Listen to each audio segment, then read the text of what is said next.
Hello, hello student. Today we start with our software engineering new lesson, which is a requirement analysis. Okay, in first chapter, we already seen what is software engineering and what is the purpose of software engineering, what is the main principles of software engineering, and for development of software there is a basic models that are used to that models are used as a reference model for developing a software, and these models are waterfall model, iterative model, spiral model. These are the some examples of model that we already seen in last lecture. So today we start with our new lesson, which is a requirement analysis. Okay, so requirement analysis means what, why it is necessary in software engineering. So basically requirement analysis is the first technical step in software process, and this process is performed at the start, means when we develop a project or we start to developing a project or to start developing a system. The first step is a requirement analysis. Okay, so what steps or what is done in requirement analysis? The first step, the major task which is performed in requirement analysis is it enables the software engineer or system engineering to specify the software functions and performance. Means first task जो है इस requirement analysis में perform होता है वो है ये requirement analysis जो भी सॉफ्टवेयर डेवलप होने वाला है उसके जो भी बेसिक फंक्शंस है उसका परफॉर्मेंस क्या होना चाहिए, इसको प्रोवाइड करता है. Okay, the second major task is that which indicates the software interface with other elements or other system elements. means जो भी system डेवलप होने वाला है उस सिस्टम का अदर एलिमेंट्स के साथ जो भी इंटरैक्शन है, जो भी इंटरफेस है, वो प्रोवाइड करता है requirement analysis. Okay, then next is a establish design constraint that the software must meet. Means जो भी डिजाइन सॉफ्टवेयर जो भी ऑब्जेक्टिव सेटिस्फाई करने वाला है, वो जो डिजाइन कंस्ट्रेंट है, जो भी रूल्स है, वो एस्टेब्लिश करने में, डेवलप करने में रिक्वायरमेंट एनालिसिस हेल्प करता है. Okay, and the last task is allow the analyst to refine the software requirements or software conditions. means what, the means requirement analysis analyst को हेल्प करता है जो भी इंफॉर्मेशन सिस्टम डेवलपमेंट के वक्त collect की है उसको रिफाइन करने में रिक्वायरमेंट एनालिसिस हेल्प करता है. Okay, so this is the major task which provides by the requirement analysis. Okay, then why requirement analysis is necessary? Okay, because during system analysis some activities are carried out.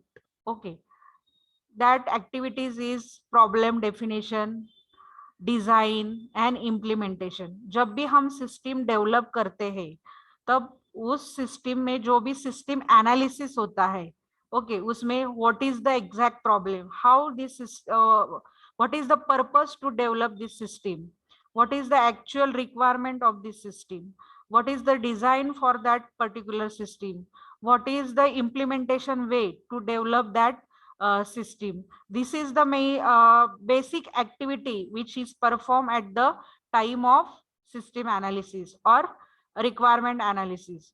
Okay, before designing the actual system you should know what is the exact problem, how to solve it, what are the technical factors are required to solve this problem, what are the features of this system, what is the advantages of this system, and what are the limitations of the system. So these are the basic things which we consider when we develop a particular system or we develop a particular project. Okay, if we consider all these points, means what is the exact problem in system, how to why this system is built, how to solve problem, what are the technical factors required, and what are the features and advantages and limitations of the system. Then the system analyst or the developers are once the developer or the system analysis clear this concept, then it is a very simple to develop that particular project. Okay, so investigation in system analysis require investigation होता क्या है? Requirement investigation means what? This is an activity is and that activity is a heart of system analysis. Okay, requirement in investigation is the major activity which is performed at the time of system analysis, and this major activity is performed to identify or to investigate the several facts that requirement in which investigation is used to clarify the most things, which is which includes the documenting, describing the system features, describing the structure analysis strategy, examining the prototype strategies, and explore the computer's access tools. So requirement investigation means what? How to find out the required information from particular modules, means जो भी system develop होने वाला है उसके related जो भी requirements है वो कैसे इन्वेस्टिगेट करना है, वो कैसे फाइंड आउट करना है, वो हमें रिक्वायरमेंट इन्वेस्टिगेशन बताता है. Okay, so this is the requirement investigation activity, and this is the major part, or which we can say that it is a heart of system analysis. Now the next point is a requirement specification. What is mean by requirement specification? Requirement specification क्या होता है?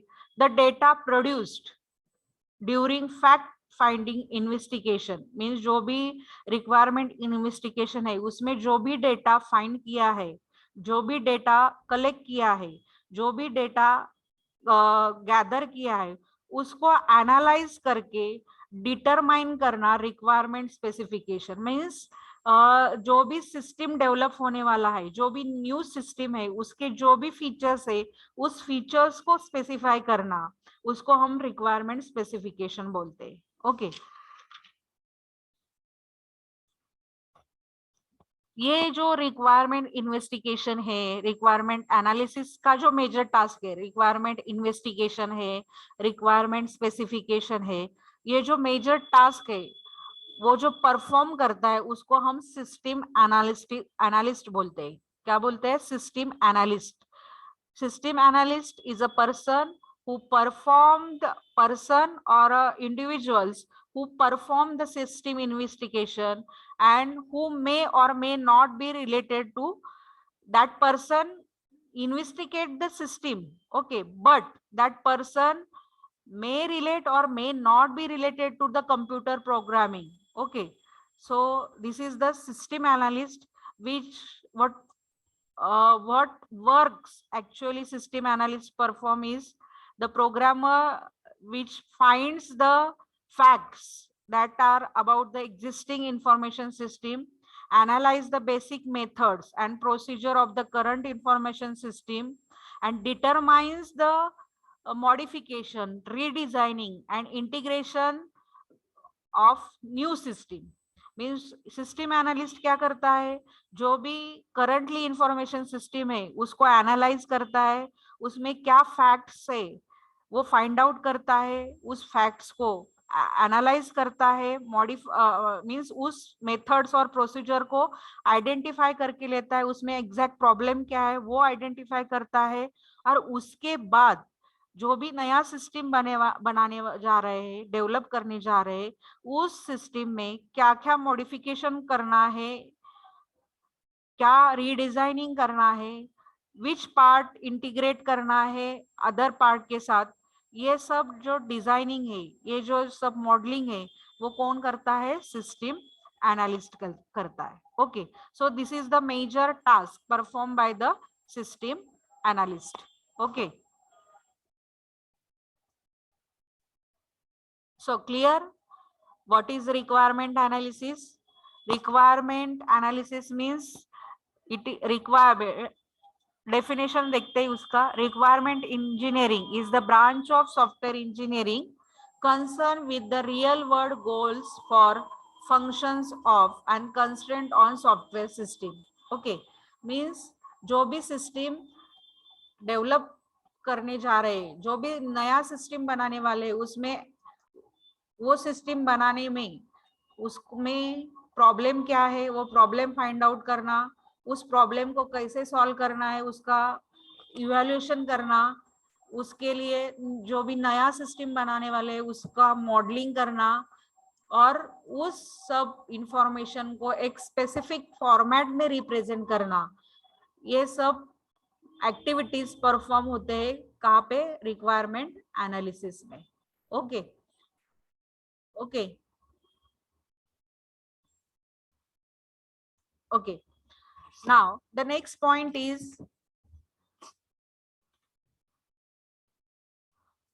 feasibility study. Okay, feasibility study क्या है? Problem analysis कैसे होता है? Okay, first of all we see there, जब भी प्रिलिमिनरी इन्वेस्टिगेशन जो है उसमें जो इन्वेस्टिगेशन जो होता है, वो इन्वेस्टिगेशन कहाँ से होता है? तो रिक्वेस्टमेंट क्लैरिफिकेशन से. रिक्वेस्ट क्लैरिफिकेशन मींस जो सिस्टम बनाने के लिए रिक्वेस्ट आई है उसको क्लैरिफाई किया जाता है, उसमें फिजिबिलिटी स्टडी किया जाता है और रिक्वेस्ट अप्रूवल होता है. ये फिजिबिलिटी स्टडी क्या है? Actually feasibility study means what? Feasibility study means whether finding that the new system which we develop is feasible or not. And this feasibility study is performed in three ways. First is a technical feasibility, second one is a economical feasibility, and third one is a operational feasibility. Technical feasibility जो है उसमें क्या होता है? Technical feasibility में जो भी नई सिस्टम बनाने जा रहे हैं और जो भी नया प्रोजेक्ट वर्कआउट होने वाला है उसका स्टडी करना. किस हिसाब से स्टडी करना? कि जो भी सिस्टम बनाने जा रहे हैं उस सिस्टम में जो भी अवेलेबल करंट इक्विपमेंट है उसमें वो सिस्टम बना सकते हैं या नहीं. ओके, जो भी सॉफ्टवेयर टेक्नोलॉजी उसमें यूज होने वाले हैं वो एग्जिस्टिंग यूज कर सकते हैं या नहीं, और जो भी मैन पावर अवेलेबल है उसमें वो सिस्टम बना सकते हैं क्या नहीं. ये जो स्टडी है means what? the work for the project is done with the current equipment, existing software technology, or with available manpower.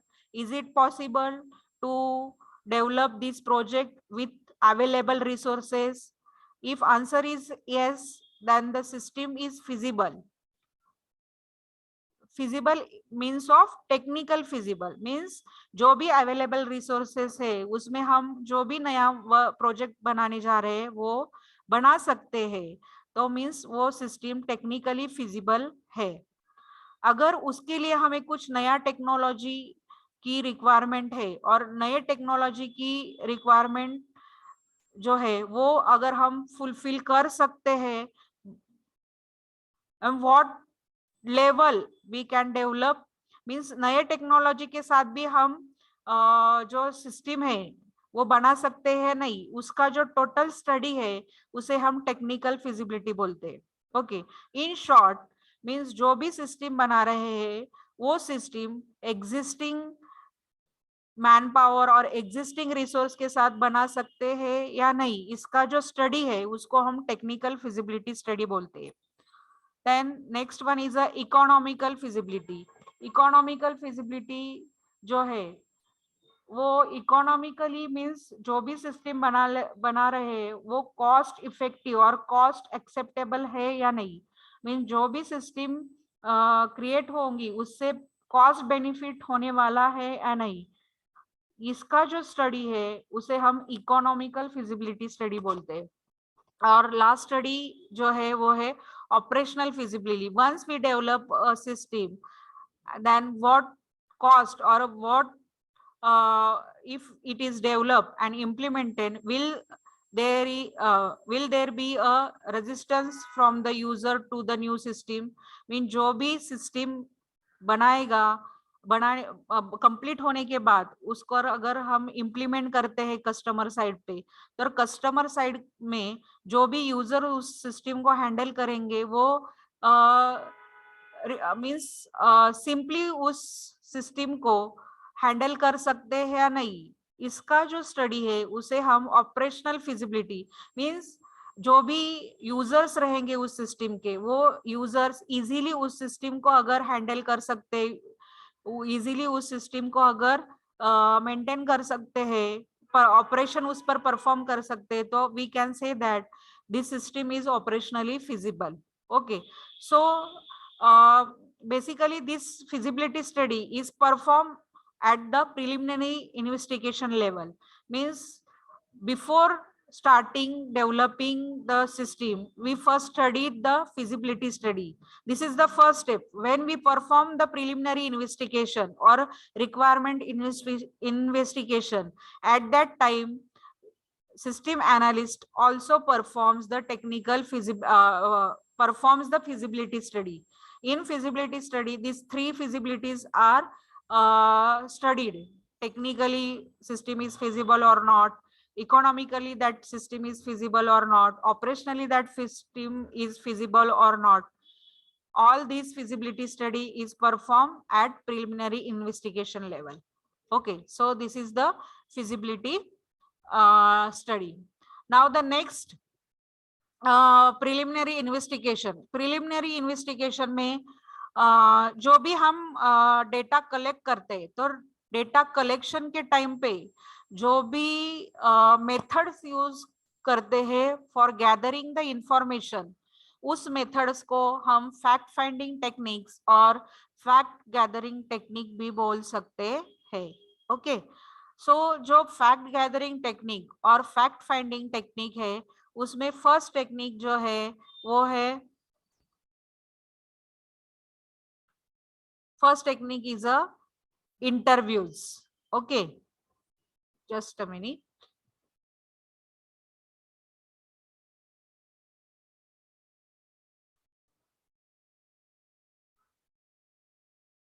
Okay, जो फर्स्ट स्टडी है फैक्ट फाइंडिंग टेक्निक में, जो भी फर्स्ट स्टडी है वो है इंटरव्यूज। इंटरव्यूज मीन्स जो भी रिक्वायर्ड इंफॉर्मेशन है वो कलेक्ट करने के लिए हम कुछ मेथड्स यूज करते हैं। उस मेथड में फर्स्ट मेथड जो है वो है इंटरव्यू।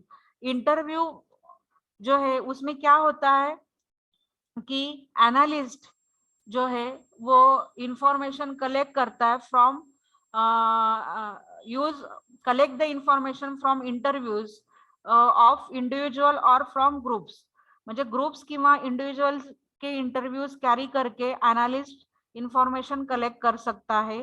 इंटरव्यूज जो है वो फॉर्मल इंटरव्यू, स्ट्रक्चर इंटरव्यू भी हो सकता है और अनस्ट्रक्चर इंटरव्यू भी हो सकता है। मीन्स व्हाट, स्ट्रक्चर इंटरव्यू में क्या होता है कि स्ट्रक्चर इंटरव्यू में जो भी एनालिस्ट है वो एक स्टैंडर्ड क्वेश्चनरीज तैयार करता है और वही स्टैंडर्ड क्वेश्चंस जो भी जिसका भी इंटरव्यू ले रहा है उसको पूछता है। ओके, बाय ओपन रिस्पॉन्स और बाय क्लोज रिस्पॉन्स। और जो भी रिस्पॉन्सिव इंटरव्यूअर होगा वो उसी क्वेश्चंस के एक स्टैंडर्ड फॉर्म में ही आंसर देगा। ओके, तो उसको हम स्ट्रक्चर इंटरव्यू बोलते हैं। और अनस्ट्रक्चर इंटरव्यू किसे कहते हैं कि जिसमें जो रिस्पोंडेंट है वो अपने ओन वर्ड्स में उस क्वेश्चंस के आंसर दे सकता है, तो उसको हम अनस्ट्रक्चर इंटरव्यू बोलते हैं। तो इंटरव्यू एक मेथड है जिससे हम जो भी इंफॉर्मेशन है टू डेवलप अ सिस्टम, वो इंफॉर्मेशन हम कलेक्ट कर सकते हैं।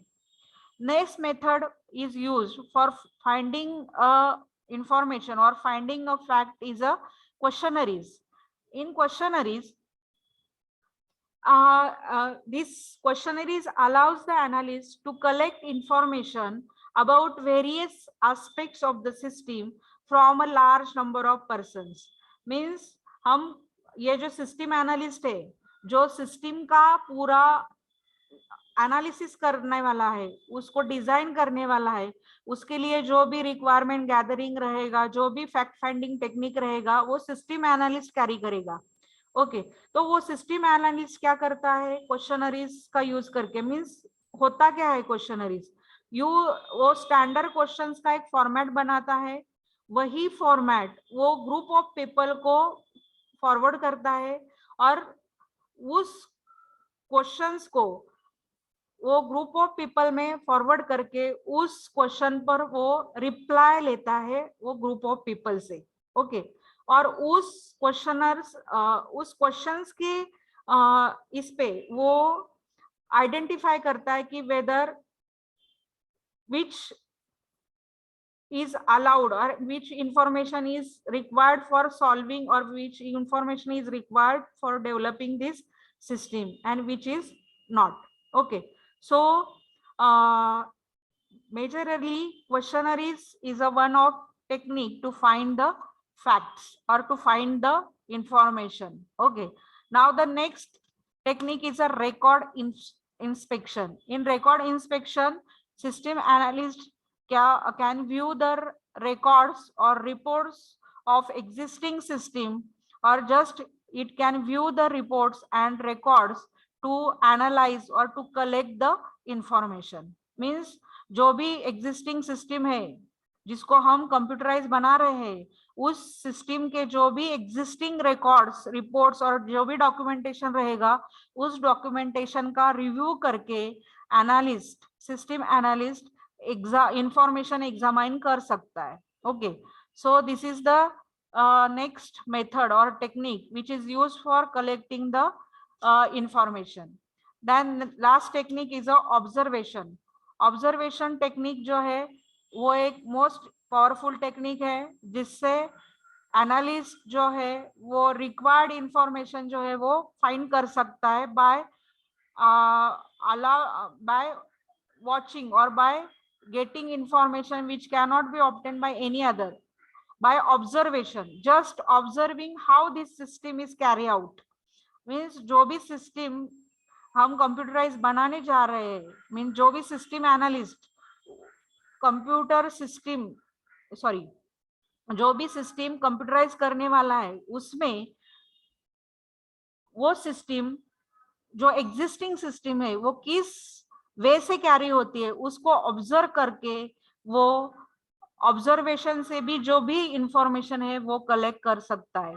सो interviews, questionnaires, record inspection or observation, these are the fact finding techniques or fact gathering techniques.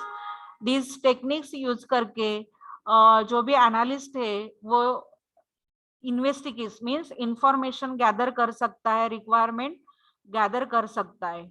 Okay so this is the fact finding techniques. Now next part is a system requirement specification. System requirement specification means what? It is a SRS. इसको हम SRS भी बोलते हैं. SRS means what? System requirement specification. So term specification का मतलब क्या है? Specification means different things to different people. Okay. ये जो specification है वो जो फॉर्म है उसका वो इन रिटन डॉक्यूमेंट फॉर्म में भी हो सकता है, ग्राफिकल मॉडल में भी हो सकता है, मैथमेटिकल मोड प्रोटोटाइप में भी हो सकता है. सो एसआरएस डॉक्यूमेंट जो है उसको रिप्रेजेंट करने के लिए हम कौन सा भी form means written document, graphical model और मैथमेटिकल मॉडल और इन सब का कॉम्बिनेशन भी यूज कर सकते हैं. Okay so basically the system specification is the final output produced by the system and the requirements engineering. Okay requirement specification में क्या क्या होता है?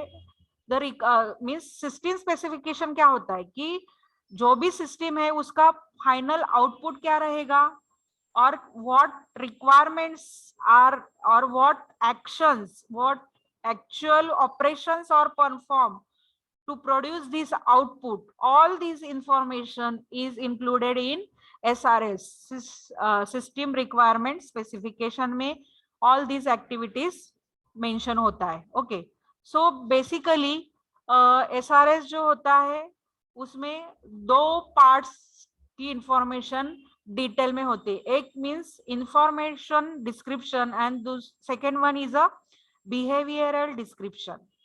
इंफॉर्मेशन डिस्क्रिप्शन क्या, जो डिस्क्रिप्शन मीन्स क्या, इस डिस्क्रिप्शन में detail information about what is the exact problem of that particular software that must be solved in new system.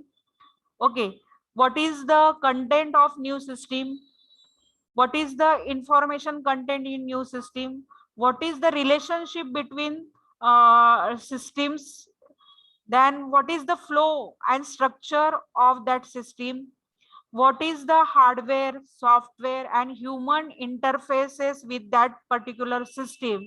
So this all information is included in information description part. Okay, and जो behavioral description होता है उसमें how operations of that particular softwares are performed, which validations or which criteria is used to test that operations. That all this information means what operations are performed on the in that particular software, what criteria are used to validate the code or validate the operations, this validation criteria, and what actual implementation is how implementation is performed of particular code. All this information is maintained in behavioral description.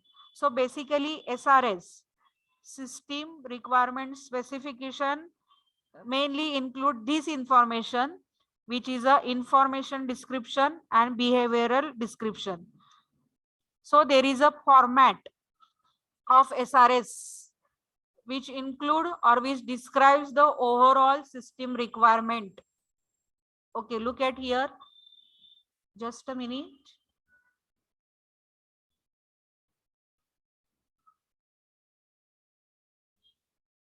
Okay, okay, so जो SRS template रहेगा और जो भी SRS document रहेगा उसमें जो भी content रहेंगे वो इस टाइप में रहेंगे. तो फर्स्ट जो है वो इंट्रोडक्शन रहेगा, जो भी सिस्टम जो है, जो नया सिस्टम डेवलप होने वाला है उसका इंट्रोडक्शन. इंट्रोडक्शन में क्या क्या रहेगा, purpose of system, documentation convention, which documentation are prefer, intended audience and regarding reading suggestion. Okay, then project scope, mean जो भी नया सिस्टम बनाने जा रहे हैं उसमें उसका पर्पस क्या है, उसमें कौन से डॉक्यूमेंटेशन यूज हुए हैं, what is the suggestion means what actual system performs and what is the future enhancement जो है वो सब इसमें प्रोजेक्ट कहाँ तक परफॉर्म कर सकता है, किस हद तक वो रिस्पॉन्स दे सकता है, इस सब इंट्रोडक्शन पार्ट में कवर होता है. फिर overall description, this part contain the information regarding product perspective, product features, user classes, characteristics, operating environment, design and implementation constraint, user documentation, assumption and dependency. Means ये जो डिस्क्रिप्शन पार्ट है उसमें जो भी प्रोडक्ट है उसका जो भी डिटेल इंफॉर्मेशन है वो कैरी होता है. प्रोडक्ट फीचर्स, हर एक प्रोडक्ट के, उस प्रोडक्ट के क्या क्या फीचर्स है, वो क्या क्या नए फीचर्स यूजर को प्रोवाइड कर रहा है, ये भी इंक्लूड होता है. यूजर क्लासेस, यूजर का उस सिस्टम के साथ क्या इंटरेक्शन है, क्या कैसे वो यूजर के साथ इंटरेक्ट होगा, ये जो बिहेवियर है ये भी इस डिस्क्रिप्शन में इंक्लूड होता है. उसके बाद ऑपरेटिंग एनवायरनमेंट, ऑपरेटिंग एनवायरनमेंट में वो जो सिस्टम है वो कैसे ऑपरेटिंग, उसको उस सिस्टम को एग्जीक्यूट करने के लिए कौन सा एनवायरनमेंट चाहिए, वो मीन्स हार्डवेयर सॉफ्टवेयर रिक्वायरमेंट क्या है, ये ऑपरेटिंग एनवायरनमेंट में आता है। फिर उसमें जब वो सिस्टम डेवलप किया है, इम्प्लीमेंट किया है कि और डिजाइन करते वक्त उसमें कुछ कंस्ट्रेंट मीन्स कुछ रूल्स रहेंगे, तो वो रूल्स क्या है, ये सब डिस्क्रिप्शन इस ओवरऑल डिस्क्रिप्शन पार्ट में आता है। उसके बाद रहता है सिस्टम फीचर्स। सिस्टम फीचर्स में क्या आता है, जो भी सिस्टम के फीचर्स है, system feature 1 and system feature 2, तो वो इस सिस्टम फीचर में आता है। एक्सटर्नल इंटरफेस रिक्वायर मींस वो जो सिस्टम है वो यूजर के साथ, means user is a external entity, उस यूजर के साथ कैसे इंटरैक्ट करेगा, ये यूजर इंटरफेस में आता है। उसके बाद हार्डवेयर मींस जो भी हार्डवेयर पार्ट है, जो भी फिजिकल डिवाइसेस है, उनके साथ सिस्टम कैसे इंटरैक्ट होती है, ये हार्डवेयर स्पेसिफिकेशन में आएगा, सॉरी हार्डवेयर इंटरफेस में आएगा। सॉफ्टवेयर में, software interface means other than system, system किस अदर सॉफ्टवेयर के साथ इंटरफेस करती है, उस सॉफ्टवेयर अदर इंटरफेसेस का जो भी इंटरफेसेस रहेगा वो सॉफ्टवेयर इंटरफेसेस में आएगा। और जो कम्युनिकेशन इंटरफेस रहेगा वो सारे डिटेल्स इस पार्ट में आएगा, जिसको हम एक्सटर्नल इंटरफेस रिक्वायरमेंट बोलते हैं। फिर उसके बाद अदर नॉन फंक्शनल इंफॉर्मेशन, उसमें हम परफॉर्मेंस मींस सिस्टम, जो भी सिस्टम क्रिएट होने वाला है उसका परफॉर्मेंस क्या रहेगा, उसके सेफ्टी के लिए क्या क्या मेंटेन करना है, सिक्योरिटी कैसे मेंटेन करनी है, उसकी सॉफ्टवेयर क्वालिटी कैसे मेंटेन की है, ये सब एट्रीब्यूट्स यहाँ पे मेंशन है। ओके, और अदर रिक्वायरमेंट्स, अदर रिक्वायरमेंट जो भी सिस्टम के रिलेटेड अदर इंफॉर्मेशन रहेगी वो अदर रिक्वायरमेंट में आएगी। ग्लोसरी, ग्लोसरी जो पार्ट है उसमें actually just a minute,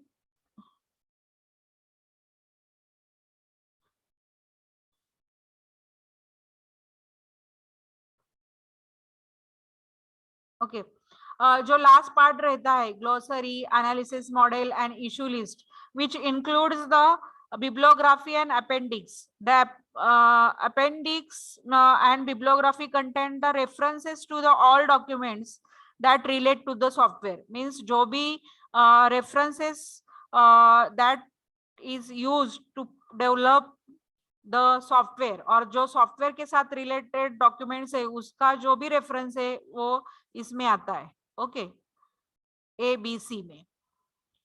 so this is the SRS। Now the next part is a data flow diagram. Data flow diagram क्या है? Okay, so data flow diagram is basically graphical presentation, DFD। DFD का मतलब क्या है? D for data, F for flow and D for diagram. This data flow diagrams means this DFD is a graphical representation of system that shows data flows to, from and within the system. Means ये जो DFD है एक graphical वे है जिस वे से हम और system analyst जो भी सिस्टम का डेटा फ्लो है, कहाँ से कहाँ डेटा फ्लो होता है, उसमें उस सिस्टम के अंदर भी जो भी डेटा इंफॉर्मेशन फ्लो है, उस इंफॉर्मेशन फ्लो को, उस सिस्टम के प्रोसेस को डिस्क्राइब करने के लिए ये ग्राफिकल रिप्रेजेंटेशन यूज किया जाता है, जिसे हम डेटा फ्लो डायग्राम बोलते हैं। Okay, data flow diagram is nothing but the actual systems data flow, जो भी सिस्टम बनाने वाले हैं उसका फ्लो कैसा रहेगा, मीन्स कि उस सिस्टम को कौन सा इनपुट जाएगा, उस इनपुट पर कौन सा प्रोसेसिंग होगा, उस प्रोसेसिंग के बाद उस प्रोसेस से कौन सा आउटपुट आएगा, ये सब डिसाइड और ये सब रिप्रेजेंटेशन DFD में होता है, डेटा फ्लो डायग्राम में होता है। सो डेटा फ्लो डायग्राम जो है उसके कुछ कैरेक्टरिस्टिक्स है, और जो हम बोल सकते हैं कि कुछ फीचर्स है। जो फर्स्ट फीचर जो है वो है DFD shows the passage of data through the system. Okay, means DFD के यूज करके हम सिस्टम में कौन सा डेटा कहाँ से कहाँ फ्लो होता है, कहाँ से कहाँ जाता है, ये डिफाइन कर सकते हैं और दिखा सकते हैं।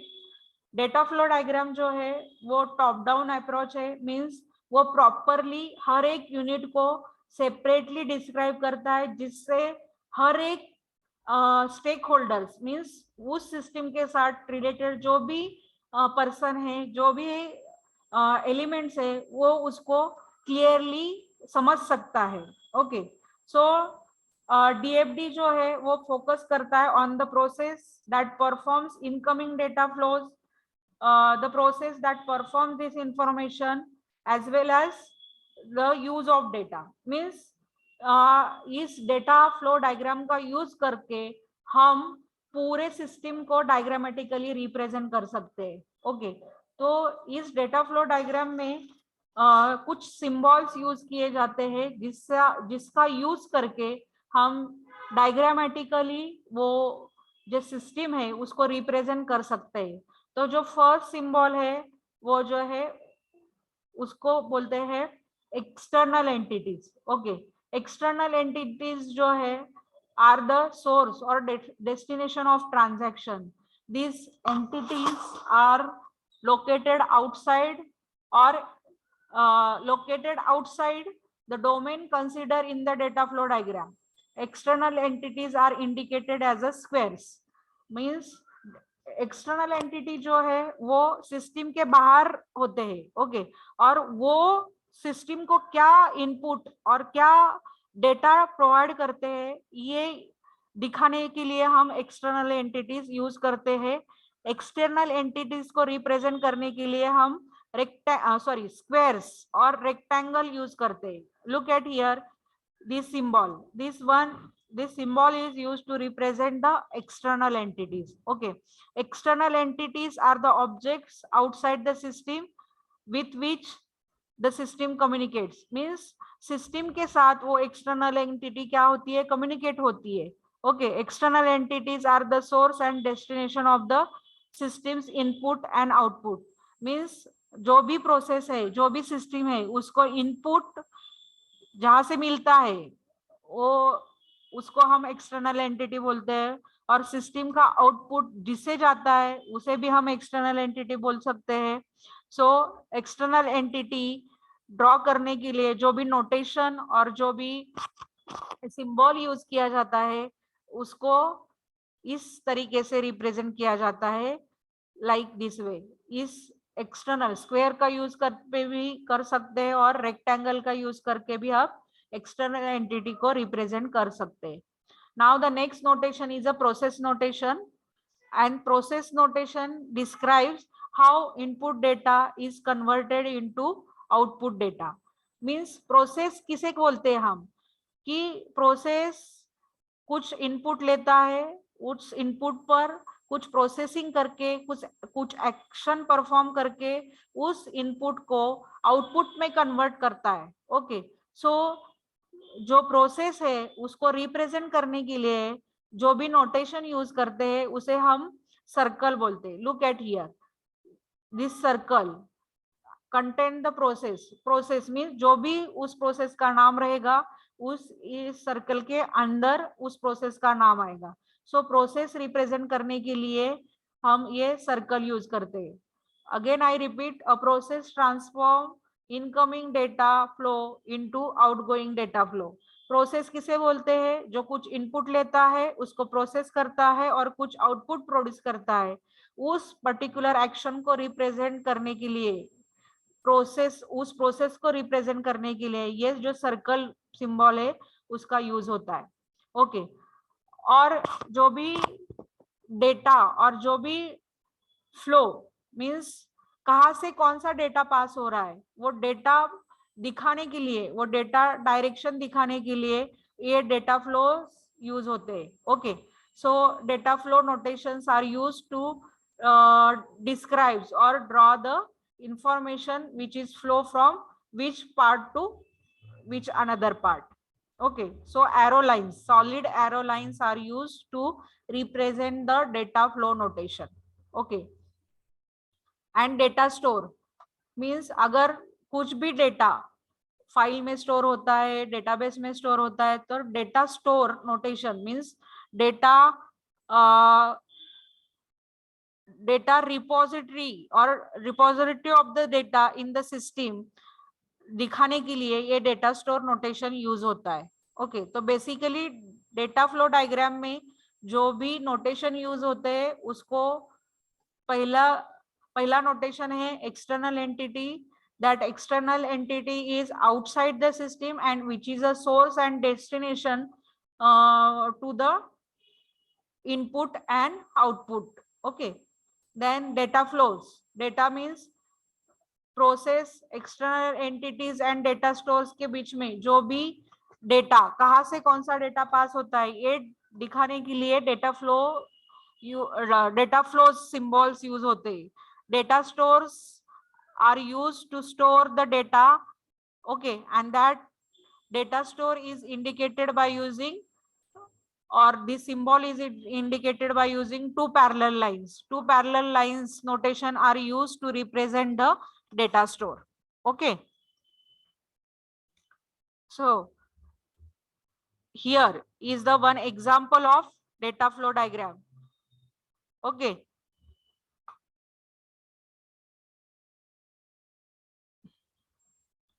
here client is a external entity which is represented by using rectangle. Management is a another external entity. Okay, this diagram represent the library automation means this system or this data flow diagram represent how library work means library automation में library system कैसे work होती है ये DFD diagram indicate करती है और represent करती है, जिसमें हमने देख रहे हैं कि जिसमें क्लाइंट एक एंटिटी है और मैनेजमेंट एक एंटिटी है। क्लाइंट से ये जो लाइब्रेरी ये जो सिस्टम है और ये जो प्रोसेस है ABC library, suppose ABC is a library which is a process which can accept और client request, जो भी client को request है जिस book के भी लिए request है वो client से कहाँ पे आएगी, वो library में आएगी। means client sends request, client request comes from client to ABC library और ABC library को कौन मैनेज करता है, जो भी उस लाइब्रेरी का मैनेजमेंट सेक्शन रहेगा वो मैनेजमेंट सेक्शन उस लाइब्रेरी को हैंडल कर रहा है। ओके, तो जो भी क्लाइंट से रिक्वेस्ट आएगा वो फुलफिल करने के लिए मैनेजमेंट क्या करेगा, मैनेजमेंट उस प्रोसेस को डायरेक्शन देगा। Okay, management direction. ओके, और उस डायरेक्शन को एक्सेप्ट करके उसको प्रोसेस करके जो भी क्लाइंट है, जो भी क्लाइंट के रिक्वेस्ट आते हैं उस रिक्वेस्ट को प्रोसेस करके उस रिस्पॉन्स में, उस क्लाइंट रिक्वेस्ट के रिस्पॉन्स में ये लाइब्रेरी जो है उसको अगेन क्या सेंड करेंगे, रिस्पॉन्स सेंड करेंगे। ओके, एक्नॉलेजमेंट ऑफ क्लाइंट, जो भी क्लाइंट से रिक्वेस्ट आया है उसको प्रोसेस करके उसको अगेन रिस्पॉन्स भेजना है, कहाँ से, प्रोसेस से। ओके, लाइब्रेरी प्रोसेस से क्लाइंट को रिस्पॉन्स जाएगा। तो ये जो क्लाइंट रिप्रेजेंट किया है उसको हम एक्सटर्नल एंटिटी बोलते हैं। यहाँ पे मैनेजमेंट भी एक्सटर्नल एंटिटी है। ये जो डेटा लाइंस दिख रहे हैं आपको, एरो लाइंस, ओके, ये डेटा फ्लो बोलते हैं इसको, जो इंडिकेट्स द क्लाइंट से प्रोसेस को कौन सा आउटपुट और कौन सा इनपुट जा रहा है। ओके, ये इंडिकेट करता है। और ये जो सर्कल है विच रिप्रेजेंट द एक्टिविटी और process which performs the library process.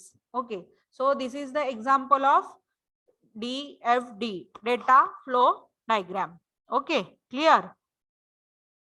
This is the example of data flow diagram. Data flow diagram में number of levels है। This is the first level, means जो first level DFD होते हैं उसको हम context level DFD बोलते हैं। इस context level DFD को हम हर एक पार्ट में डिस्ट्रीब्यूट कर सकते हैं, इसके सब मॉड्यूल्स भी डिस्क्राइब कर सकते हैं। First level DFD, second level DFD, third level DFD, ऐसे हम हर एक लेवल में डीएफडी क्या कर सकते हैं, डिस्क्राइब कर सकते हैं, डिटेल में फ्लो डिस्क्राइब कर सकते हैं। सो This is the data flow diagram concept. Okay. Here in detail we see how the library system or library automation works. Okay. Here client request. Okay. That client request grows to the log data. Okay. That client request goes to the management. Management give some response. Okay. Management खुद के कुछ direction देगा management reporting के लिए, उस direction के हिसाब से ये मैनेजमेंट रिपोर्टिंग प्रोसेस करेगा, जो भी उसका आउटपुट आएगा वो मैनेजमेंट एंटिटी को वापस फॉरवर्ड होगा. ओके. सो अगेन ये जो क्लाइंट है उसका प्रिलिमिनरी प्रोसेसिंग होगा. क्लाइंट किस बुक की, जो भी बुक बोरो करना चाहता है उस रिक्वेस्ट को बोरो टाइटल में मींस बोरो के प्रोसेस के लिए फॉरवर्ड किया जाएगा. उस प्रोसेस को जो भी कैटलॉग मेंटेन रहेगा, जो भी फाइल मेंटेन रहेंगे, उस फाइल में से व्यू करके उसको अगेन क्या करना पड़ेगा, ये बोरो टाइटल मींस उसको अगर बुक देना है, बुक बोरो करना है तो वो बोरो रिक्वेस्ट जो है वो एक्सेप्ट होगी, उसको प्रोसेस करेगा ये प्रोसेस, और वापस ये क्लाइंट को क्या करेगा, रिस्पॉन्स भेजेगा. Okay. So this diagram explains the data flow diagram about library system. ये जो फर्स्ट डायग्राम हमने जो देखा उसको हम जीरो लेवल और which is also called as a context level DFD बोलते हैं. जो फर्स्ट लेवल, इसी डायग्राम को, इसी डेटा फ्लो डायग्राम को हमने डिटेल में यहाँ पे रिप्रेजेंट किया है, उसको हम लेवल 1 DFD बोलते हैं. और ये जो प्रोसेस है उसको हम सब पार्ट में, अगर यहाँ पे देखो क्लाइंट चेक क्लाइंट डेटा और प्रोसेस रिक्वेस्ट, इसको हम डिटेल में क्या कर रहे हैं, डिस्क्राइब कर रहे हैं. मीन्स ये जो है ये जीरो लेवल DFD है ऊपर का, ये फर्स्ट लेवल DFD है और ये सेकेंड लेवल DFD है. सो this is the level of DFD. Okay, clear? Now remaining part of that lesson is continue in next lecture. So today we stop here. Okay, good day.